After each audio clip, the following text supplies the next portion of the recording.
governo si fa e tutto sommato non mi pare interesse di nessuno andare a votare in autunno. Segnali chiari di stabilità da chi studia da tempo la politica italiana.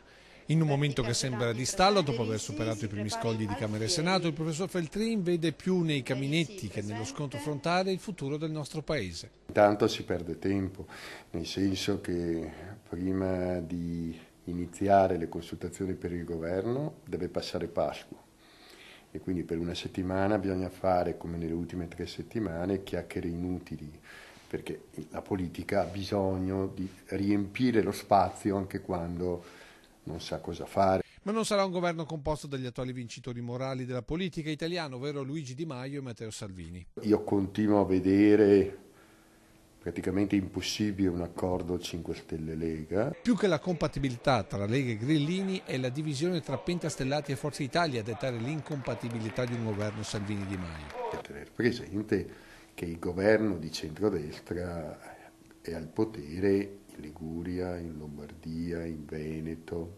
in Friuli Venezia Giulia se vinceranno le elezioni il 27 aprile, che quindi insomma ci sono interessi corposi a tenere unita la coalizione. Inevitabile quindi il coinvolgimento del Partito Democratico. Ora non può più rimanere sull'Aventino e da come si comporterà il PD vedremo che tipo di assetto governativo potremo avere. E se il professor Feltrin è esplicito sulla politica nazionale, sulla sua città preferisce non esprimersi.